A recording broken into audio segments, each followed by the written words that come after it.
மாலை வணக்கம். We the people of India having solemnly resolved to constitute India into a sovereign, socialist, secular, democratic republic and to secure to all its citizens. I hope this will define my children who read the lines from Gita, Quran and Bible, right? So அதற்கான ஒரு இடமாக இன்றைக்கு Saint டாமினிக்ஸோடைய Anglo Indian ஸ்கூலோடைய இந்த நிகழ்வில் நான் கலந்துட்டு இருக்கேன். I am so happy. ஒரு வருஷம் 2 வருஷம் இல்லை, 125 ஆண்டுகள் ஒரு இன்ஸ்டிடியூஷன் நடைபெறுங்கிறது சாதாரண விஷயம் அல்ல. அதை செய்து காட்டக்கூடிய FMM என்று சொல்லக்கூடிய பிரான்சிஸ்கன் மிஷனரிஸ் ஆஃப் மேரி, இந்த சிஸ்டர்ஸ் எல்லாருக்குமே என்னுடைய பாராட்டுகளை நான் தெரிவிச்சுக்கிறேன். மேடையில் உட்காந்துருக்கலாம் பாருங்கள், ஏதாச்சும் வயசான சிஸ்டர்ஸ் மாதிரியா இருக்கிறாங்க, எல்லாம் கேர்ள்ஸ் மாதிரி தான் உட்காந்துருக்குறாங்க. பிகாஸ் ஒருத்தர் அந்த ஒரு ஹாப்பினஸோடு அவங்க அதை பரிமாறிக்கிறது அச்சீவ் பண்ணிட்டாங்க. அதனால் கண்டிப்பாக அந்த மகிழ்ச்சி அவங்ககிட்ட இருக்குது. என்னை கண்கூடாக நான் பார்க்க முடியாது, அதை நான் ரசிக்கிறேன் அப்படின்னு நான். ஸோ எயிட்டடாக ஒரு இன்ஸ்டிடியூஷன் நடத்துகிறாங்க அப்படிங்கிறது நமக்கெல்லாம் இது ஒரு பாடமாக இருக்க வேண்டும். ஸோ அந்த விதத்தில் இன்றைக்கு இந்த மேடையில் எனக்கான ஒரு வாய்ப்பை வழங்கியிருக்கக்கூடிய ஒவ்வொரு ரெவரண்ட் சிஸ்டர்ஸ்க்கும் என்னுடைய நன்றிகளை நான் முதல்ல தெரிவிச்சுக்கிறேன். நான் வருகை தந்திருக்கின்ற எங்களுடைய பெருமதிப்புக்குரிய ஆசிரியர் பெருமக்கள், பேரண்ட்ஸ், அதே போன்று எங்களுடைய மாணவ செல்வங்கள், பல்வேறு ஸ்கூல் ஸ்டூடெண்ட்ஸ், வருகை தந்திருக்கின்ற அனைத்து சிஸ்டர்ஸ்க்கும், குறிப்பாக இங்கே தமிழ் தாய் வாழ்த்து பாடிய அன்பு மாணவ செல்வங்கள் அனைவருக்கும் முதலினுடைய வணக்கங்கள். ஸோ இந்த இடத்துல நான் நின்று பேசுகிறேன் அப்படின்னா இந்த நாள் முழுவதும் எனக்கு எப்படி அமைந்திருக்கிறது. மார்னிங் 9 o'clock ஹோலி ஃபேமிலி அப்படிங்கிற ஒரு ஸ்கூலில் ஒரு ஃபங்க்ஷன், அதை முடிச்சுட்டு காகித மில்லத் அப்படிங்கிற ஒரு கல்லூரியில் ஒரு ஃபங்க்ஷன், அதை முடிச்சுட்டு அண்ணா நூற்றாண்டு நூலகத்தில் ஆர்ச்சிட் இன்டர்நேஷ்னல் ஸ்கூலில் ஒரு ஃபங்க்ஷன். இப்போ அதெல்லாம் முடிச்சுட்டு வீட்டில் போய் சாப்பிட்டுட்டு அப்படியே நேராக இங்கே வரக்கூடியதுக்கு இந்த டாமினிக்கில் வந்து நான் நிற்கிறேன். அப்படிங்கும் பொழுது இந்த ஒரு நாள் முழுவதும் எங்களுடைய பள்ளி மாணவ செல்வங்களையும் என்னுடைய டீச்சர்ஸையும் நான் பார்த்து நீங்கள் பேசிக்கிட்டே இருக்கக்கூடிய ஒரு நல்ல நாளாகவே இது அமைந்திருக்கிறது என்று தான் நான் சொல்வேன். நான் ஸோ இன்றைக்கி 125 வருடங்கள் இது கடந்திருக்கு அப்படின்னா சரி, வெறும் ஸ்கூலில் மட்டும்தான் இருக்காங்க. சோஷியல் மீடியாலையும் பார்த்தீங்கன்னா அங்கே இருக்க ஃபேஸ்புக்லேருந்து இன்றைக்கி வந்து இருக்கக்கூடிய ட்ரெண்டுக்கு தன்னை வந்து மாற்றிக்கிட்டு இருக்கிறாங்க இந்த டாமினிக் ஸ்கூலை சார்ந்திருக்கின்ற. ஸோ இது நம்ம ஸ்டூடெண்ட்ஸ் நம்மளை எப்படி நம்ம அப்கிரேட் பண்ணிக்க வேண்டும் அப்படிங்கிறதுக்கு நமக்கான ஒரு மிகப்பெரிய ஒரு சாட்சியாக இந்த இன்ஸ்டிடியூஷனே இருக்குது அப்படின்னு கூட நம்ம சொல்லலாம். நான் சொன்ன மாதிரி இந்த FMM அப்படின்னு சொல்கிற மாதிரி கிட்டத்தட்ட 77 கண்ட்ரீஸில் 82 தேசிய இனங்களை கொண்ட பெண்களை மட்டுமே கொண்ட ஒரு அமைப்பாக இன்னைக்கு இந்த FMM இந்த அமைப்பு மருத்துவம் சார்ந்து, சமூக பணி சார்ந்து, கல்வியிலும் 100 ஆண்டை கடந்து சென்று கொண்டிருக்கிறோம் அப்படிங்கிறதுக்கான ஒரு எடுத்துக்காட்டாக இதை நம்மளால் பார்க்க முடிகிறது. ஸோ இன்னைக்கு நான் சொல்வேன், நான் பல நேரங்களில் தமிழ்நாடு, சவுத் தமிழ்நாடு சைட்லாம் நாங்கள் போகும்போது நான் சொல்லுவேன், அங்கே இருக்கிற இன்ஸ்டியூஷன் பார்த்தீங்கன்னா அது மேக்ஸிமம் பார்த்தீங்கன்னா நம்முடைய கிறிஸ்டியன் மிஷனரிஸோட இன்ஸ்டியூஷன் தாங்க இருக்குது. ஸோ கிறிஸ்டியானிட்டி அப்படிங்கிறது இல்லை என்று சொன்னால் நமக்கு இந்த எஜுகேஷனே கிடைக்காமலே நம்ம போயிருந்துருக்கோம். அந்த அளவிற்கு தங்களை முழுமையாக அவர்கள் ஏன் இதை கொண்டு வந்தாங்க அப்படின்னா, ஒரு காலத்தில் வேத பள்ளிகள் அப்படின்னு இருந்துச்சு. அந்த வேத பள்ளிகள் அப்படின்னா அது ஒரு சிலருக்கு மட்டும்தான், அது அறிவியல் சார்ந்த கல்வியெல்லாம் கிடையாது. அந்த வேத கல்வியில் அந்த வேதத்தை மட்டும் படிச்சுட்டு போயிடுவாங்க. ஆனால் எல்லோருக்கும் கல்வி சென்றடைய வேண்டும் என்று ஆசைப்பட்டது யாருன்னு பார்த்தீங்கன்னா இந்த மாதிரி FMM-ஆக இருக்கக்கூடிய இந்த சிஸ்டர்ஸ், கிறிஸ்டியன் மிஷன்ஸ் அப்படிங்கிறத நம்ம என்றைக்குமே மறுக்க முடியாது. உண்மைதான். நீங்கள் நம்ம சொல்கிறோம்ல, நீங்கள் நம்ம அரசியல் அமைப்பு சார்ந்து இருக்கக்கூடிய அந்த அதில் ஒரு உறுப்பினராக, அந்த நிர்ணய சபையினோட உறுப்பினராக ஒருத்தர் இருந்தார், ஃப்ராங்க் ஆண்டனி அப்படின்னு. ஃப்ராங்க் ஆண்டனியோடைய அந்த மிகப்பெரிய பங்கு என்ன தெரியுமா? இன்னைக்கு நம்ம சொல்கிறோம் பார்த்தீங்கன்னா மொழி திணிப்புக்கு எதிர்ப்பாக நம்ம நிற்கிறோம்னு சொல்கிறோம் பார்த்தீங்களா, அன்றைக்கே அதை வலியுறுத்தியவர் ஃப்ராங்க் ஆண்டனி. எங்களுடைய திராவிட இயக்கம் என்ன பிரதிபலிக்கிறதோ அதை அன்றைக்கே சொன்னவர் ஃப்ராங்க் ஆண்டனி அப்படிங்கிற ஒரு மனிதர். அந்த மாமனிதர் தான் ஆங்கிலோ இந்தியனுடைய அந்த இனத்துடைய மிகப்பெரிய ஒரு தலைவராக இருந்திருக்கார். அவர் சொல்றார், மொழி திணிப்பு அப்படிங்கிறது கண்டிப்பாக இருக்கவே கூடாது. உலக அளவில் நீ ஒன்றை வந்து கம்யூனிகேட் பண்ணணும்னா ஆங்கிலத்தின் உயர்த்தி பிடிக்க வேண்டும் என்று அன்றைக்கு அதற்கான குரலை கொடுத்தவர் ஃப்ராங்க் ஆண்டனி. இதை முத்தமிழர் கலைஞர் தன்னுடைய நெஞ்சுக்கு நீதியிலும் அதை பதிவு செய்திருக்கிறார் அப்படிங்கிறத நம்ம மறுக்க முடியாது. ஸ்டூடெண்ட்ஸ்க்கு நான் வைக்கக்கூடிய வேண்டுகோள் ஒன்றே ஒன்று தான், அறிவியல் சார்ந்து தயவு செஞ்சு சிந்திக்க வேண்டும். கெமிஸ்ட்ரி லேப்லையும் ஃபிசிக்ஸ் லேப்லையும் செய்கிறது மட்டும் அறிவியல் கிடையாது. ரேஷனல் திங்கிங், பகுத்தறிந்து பார்க்கிறது தான் அறிவியல். அது சார்ந்து உங்களுடைய வாழ்க்கையை நீங்கள் அமைத்து கொள்ள வேண்டும் அப்படின்னு நான் சொன்னேன். Science is the language of the future and innovation is its dialect அப்படின்னு நான் சொல்கிறோம் இல்லையா. ஸோ நீங்கள் வருங்காலத்தில் அறிவியல் சார்ந்து படிச்சிங்கன்னா உங்களால் புதுதான விஷயத்தை கண்டிப்பாக கண்டுபிடிக்க முடியும். அப்படிங்கிறதுக்காகத்தான் அறிவியலை நாம் உயர்த்தி பிடிக்கின்றோம். ஸோ உங்களுக்கான ஒரு யூனிக் ரூட்டை வச்சுக்கோங்க. இதில் பேஷனாக இருக்குது, இதில் எனக்கு கொஞ்சம் திறமை இருக்குது தான் நான் நினைக்கிறேன், இது சார்ந்து நான் போக போகிறேன் அப்படின்னா உங்களை பார்த்து பின்பற்றக்கூடிய நிறைய பேர் உங்களை தொடர்ந்து வர செய்வார்களே தவிர நீங்கள் பாட்டு ஏதோ ஒரு பாதையில் போக வேண்டிய அவசியம் இல்லை. நமக்கான திறமை நமக்கு இருக்கிறது. ஒவ்வொருத்தருக்கும் ஒரு விதமான ஆற்றல். படிப்பில் என்னால் நிறையா மார்க் வாங்க முடியும் அப்படிங்கிறது ஒரு ஆற்றல். விளையாட்டில் என்னால் சாதிக்க முடியும் அப்படிங்கிறது ஒரு ஆற்றல். என்னால் நல்லா ஓவியம் வர முடியுங்கிறது ஒரு ஆற்றல். ஸோ நமக்கான ஆற்றல் என்ன அப்படிங்கிறத முதல்ல நாம் செல்ஃப் அசஸ் பண்ணி அது சார்ந்து நாம் போக வேண்டும் அப்படிங்கிறத நான் வைக்கக்கூடிய வேண்டுகோளாக இருக்கின்றது. வருகை தந்திருக்கின்ற ஸ்டூடெண்ட்ஸ் அகாடமிக் ஸ்டடீஸ் ரொம்ப ரொம்ப அவசியம். அதே நேரத்தில் டிசிப்ளின் மிக மிக மிக அவசியம். இனி வருங்காலத்தில் நீ டிசிப்ளினோடு இருந்தீங்கன்னா உங்கள் மார்க்லாம் பார்க்க மாட்டாங்க. உன்னை வேலைக்கு எடுத்துக்கக்கூடியவர்கள் இந்த டிசிப்ளினுக்காகவே உன்னை எடுத்துக்குவார்கள் அப்படிங்கிறதுக்கு அதையும் நீங்கள் மனதில் நீங்கள் வைத்துக்கொள்ள வேண்டும். நான் இந்த திறமை சார்ந்து பேசுறதுக்கு காரணம் என்ன? எல்லா குழந்தைங்களாலும் 100க்கு 100 மார்க் வாங்க முடியுமா? ஒரு குழந்தை 100க்கு 100 வாங்கும், ஒரு குழந்தை 60 மார்க் வரும், ஒரு குழந்தை ஜஸ்ட் பாஸ் கூட ஆகும். ஆனால் ஜஸ்ட் பாஸ் வாங்கக்கூடிய பிள்ளைகிட்ட இருக்கக்கூடிய திறமை 100க்கு 100 மார்க் வாங்குற பிள்ளைகிட்ட கண்டிப்பாக இருக்காது. ஸோ அந்த திறமை நீ கண்டறிய வேண்டும் என்று நாங்கள் படித்து நான் சொல்கிறோம். இதற்கு காரணம், நேற்று எங்களுடைய அரசு பள்ளியை சார்ந்திருக்கின்ற 42 மாணவ செல்வங்கள் மலேசியாவுக்கு போயிருக்கிறாங்க. எதற்காக மலேசியாவுக்கு போயிருக்காங்கன்னா, அவங்க தன்னுடைய தனித்திறமையால் தன்னை நிலைநிறுத்தி கொண்ட காரணத்தினால். ஒரு குழந்தை கலை பண்பாட்டு கொண்டாட்டத்தின் மூலமாக அதில் தன்னை நிலைநிறுத்தியிருக்கிறார்கள். ஒரு குழந்தை வினாடி வினா போட்டியின் மூலமாக தன்னை நிலைநிறுத்தியிருக்கிறார்கள். ஒரு குழந்தை ஸ்போர்ட்ஸில் தன்னை முழுமையாக அங்கே வெற்றி பெற்று தன்னை ஸோ இந்த மாதிரி திறன் சார்ந்த அந்த குழந்தைகள் இன்றைக்கி வளர்த்தெடுத்ததின் காரணமாக இன்றைக்கி அந்த குழந்தைங்க நாங்கள் ஐடென்டிஃபை பண்ணி இன்றைக்கி இந்த 42 குழந்தைகள் நாங்கள் மலேசியாவுக்கு நேற்று அனுப்பி வைத்திருக்கிறோம். ஸோ இந்த திறமைன்னு நான் சொல்கிறதுக்கு காரணம், இங்கே பேசுறதுக்குலாம் நல்லா இருக்கும். எல்லாம் ஸ்கூல் முடிச்சு வீட்டுக்கு போனாலுமே திருப்பி நம்ம பிள்ளைங்கள கொட்டி படி தான் நம்ம சொல்ல போகிறோம், அது வேற விஷயம். பட் ஆனால் நம்ம திருந்திக்க போகிறோம். ஸோ என்னை பொறுத்த வரைக்கும் நம்முடைய பிள்ளைகளை தயவுசெய்து மற்ற பிள்ளைங்களோட கம்பேர் பண்ணவே பண்ணாதீங்க. நம்முடைய பிள்ளைகளுக்கு இருக்கக்கூடிய திறமையை கண்டறிய வேண்டிய மிகப்பெரிய பொறுப்பு பெற்றவங்க உங்களுக்கும் இருக்குது, ஆசிரியர் பெருமக்களுக்கும் இருக்கிறது என்பதை மட்டும் நீங்கள் மறந்துடக்கூடாது. அதை விட்டுட்டு பாரு, எய்த்து விட்டு பையன் பாரு டாக்டர் ஆகிட்டான், பக்கத்து விட்டு அக்கா பாரு இன்ஜினியர் ஆகிட்டா, உன் அண்ணன் என்ன ஆகிட்டான் பாரு, உன் அக்கா என்ன ஆகிட்டான் பாருன்னு சொல்றது அவசியம் இல்லாத ஒன்று தான்.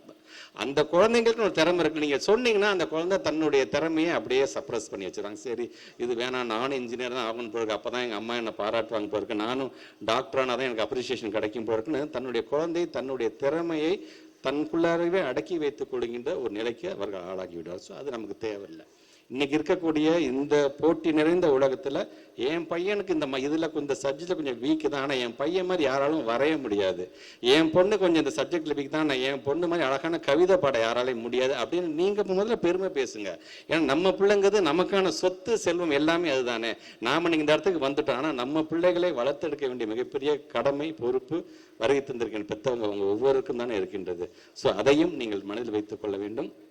125 ஆண்டுகள் இல்லை, இது இன்னும் 250 ஆண்டுகளை கடந்து இது போன்ற இன்ஸ்டிடியூஷன் இருந்து கொண்டே இருக்க வேண்டும். அடுத்த தலைமுறைக்கு நமக்கான பாதையே பார்த்தீங்கன்னா இந்த மாதிரியான ஒரு இன்ஸ்டிடியூஷன்ஸ் தான். நான் இங்கே பொதுவாக எல்லா ஸ்கூல்ஸ்க்கு வரும்போது இந்த வரவேற்று அழைச்சிட்டு வாங்க பார்த்தேன், இந்த பேண்டு வாத்தியத்தோட அந்த மாணவர்களுக்கு என்றைக்குமே நான் ஒரு நன்றி சொல்லுவேன். ஏன்னா காரணம், நான் கொஞ்சம் ஒரு ஸ்பீட் வாக்கு வேகமாக கொஞ்சம் நடந்து போவேன். எங்கள் ஆஃபீஸர்ஸ்லாம் என்னை பின்தொடர்ந்து வரத்துக்கே பார்த்தீங்கன்னா மூச்சு வாங்க தான் ஓடி வருவாங்க. அது என்னுடைய பழக்கம் ஆயிடுச்சு. ஆனால் இந்த மாதிரி பேண்டு வாத்தியத்தோடு என்னை கூப்பிட்டு வரும்போது I use to measure my steps. அப்படி நடக்கும்போது பல நினைவுகள் எனக்கு ஓடிக்கிட்டே இருக்கும். சரி இதெல்லாம் பண்ணலாம், இதெல்லாம் இந்த ஸ்கூல் சார்ந்து இன்னைக்கு இதெல்லாம் பண்ணலாம், இந்த ஸ்கூலில் ஏதாச்சும் கோரிக்கை வச்சாங்கன்னா இப்படி பண்ணலாம் அப்படின்னு எனக்கான சிந்தனையை கொடுக்குறது பார்த்தீங்கன்னா அந்த பேண்டு வாத்தியத்தோடு என்னை கூட்டிகிட்டு வர அந்த குழந்தைங்க தான். அந்த குழந்தைங்களுக்கு முதல்ல என்னுடைய பாராட்டுக்களை நான் தெரிவிச்சுக்கிறேன். அதே மாதிரி எங்களுடைய கைட்ஸ் 3 ஃபிங்கர் சல்யூட்டோட எனக்கான, பிகாஸ் ஸ்கவுட்ஸ் அண்ட் கைட்ஸுக்கு தமிழ்நாட்டை அது நான் தான் பிரசிடென்ட். ஸோ எனக்கு அது ரொம்ப பிடிச்ச ஒரு பிரான்ச் அது எங்கள் டிபார்ட்மெண்ட்டில். ஸோ அந்த 3 ஃபிங்கர் சல்யூட்டோட என்னை வரவேற்ற அந்த கைட்ஸ் அந்த ஒவ்வொரு குழந்தைங்களுக்கும் என்னுடைய நன்றிகள்.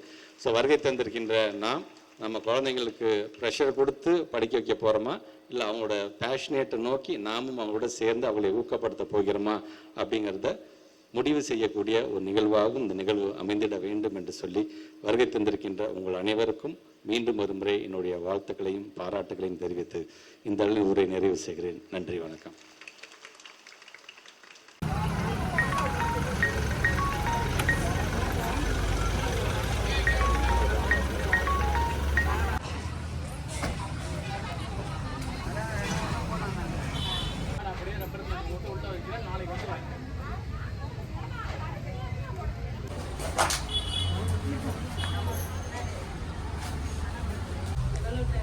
John.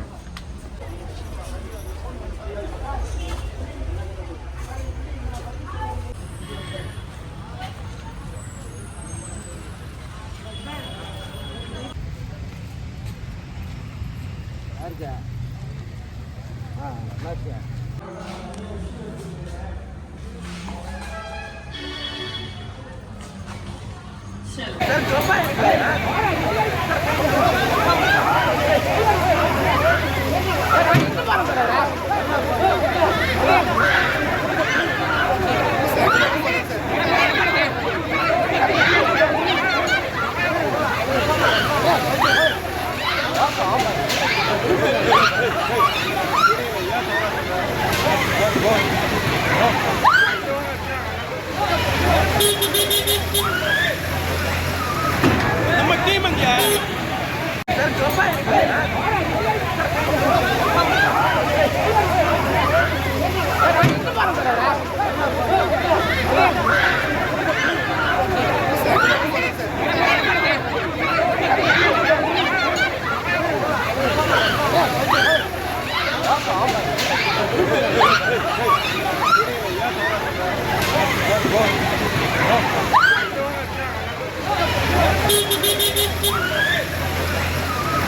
நம்ம டீம் அங்க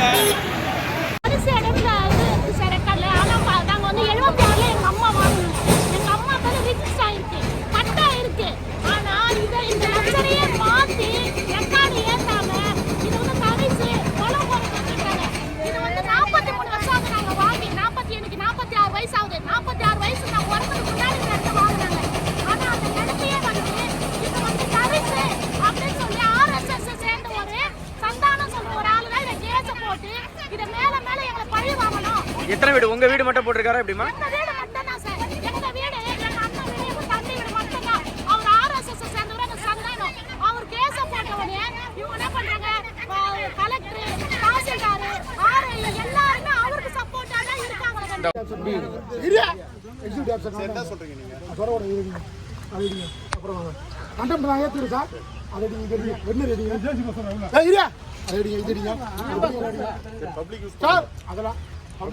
பப்ளிக் பண்றது இது யூஸ் பண்ணலையா? அதெல்லாம் நீங்க சொல்ல கூடாது. எக்ஸிக்யூட்டிவ் ஆஃபீசர் நான்.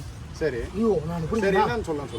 எழுதிடுங்க. கண்டெம்ட் நான் ஏத்து. சரி ரிட்டர்ன் அதெல்லாம் நான் கொடுக்க முடியாது. உங்ககிட்ட ஆர்டர் இல்ல? ஆர்டர் இருக்கு. எழுத்து இருக்குல? ஆமா. எழுத்து ஸ்டோன் நான் கொடுங்க. இல்ல இது இடிக்க வேணாம். ரிட்டர்னா கொடுங்க. அதெல்லாம் வேணாம். யூஸ் பண்ண போறோம். நான் குட்டாச்சு. வேற பர்பஸ்க்கு யூஸ் பண்ண குட்டாச்சு சொல்லுங்க. நான் குட்டாச்சு. போ அதெல்லாம் எல்லாம் குழந்தா. அது எழுத்து ஸ்டோன் நான் விட்டுறேன். அது ஒரு போடுங்க. டார்கெட் பண்றீங்க. நீங்க எல்லாம் அதே இடிங்க. எல்லாம் தெரியுங்க. எல்லாம் தெரியுங்க. என்னமா நீங்க இடிங்க.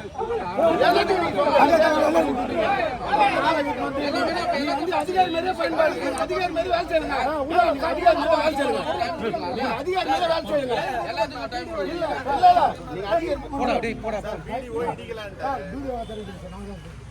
வீடியோ கொடுங்க. சரி சார். ஜிபிடி கொடுத்துறோம். காப்பி நான் கொடுக்குறோம். எங்களுக்கு ஒன்றும் பிரச்சனை இல்லை. நீங்கள் கோர்ட் டைரக்ஷன் இம்ப்ளிமெண்ட் பண்ணுங்க. இடிங்க வேணாம் சொல்ல எல்லாத்தையும் இடிச்சு பண்ணி கடைசி அடி நான் விட்டு போயிடுறோம். எங்கள் பிடிங்க முதல்ல கிரியா நீங்கள் ரிட்டர்னாக கொடுத்தது சார். இதுவும் குளம் இதுவும் குளம் இந்தியன் ஹாஸ்பிட்டல் குளம் இது குளம் அது குளம் எல்லாமே குளம் எல்லாமே கண்டக்ட்ல இருக்குது. நீங்கள் ரிட்டர்னாக கொடுத்தீங்கல்ல அது கொடுங்க சார். நான் கொடுத்து ஜிபி கிட்ட கொடுத்துட்டு சார் எனக்கு ஒரு காப்பி கொடுங்க. காப்பி தரேன். அரசாங்கம் மக்களுக்கா இல்லை மக்களுக்கு அரசாங்கம் ஜட்ஜி கிட்ட பேசணும். எங்கிட்ட இல்லை இருங்க. உங்க பிடிங்க இருக்குல்ல? ஆமா. நீ ஜட்ஜி கிட்ட சொல்லுங்க. தான் போற மாதிரி இருங்க. ஜட்ஜி கிட்ட சொல்லுங்க. இந்த ஊர்ல வேற எங்க இந்த பில்டிங் கட்ட முடியும்? இல்ல மாத்தி ப்ரோபோசல் இல்லங்க. நீங்க ப்ரோபோசல் இருக்குங்க. வேற எங்க கட்டுங்க இந்த பில்டிங்? எங்க இடம் இருக்கு சார்? அது எல்லா ஊராட்சியா? இருங்க. இந்த சரி அதெல்லாம் வேணாம். இந்த லெட்டர் கேட்ட போய் சொல்லுங்க. அது வேணானே என்ன அர்த்தம் அது? ஏங்க லெட்டர் காப்பி கொடு சொல்லுங்க. இருங்க பேசணும்ல. அது வேணானே என்ன அர்த்தம்? நீங்க பண்றோம். பண்ண பாருங்க.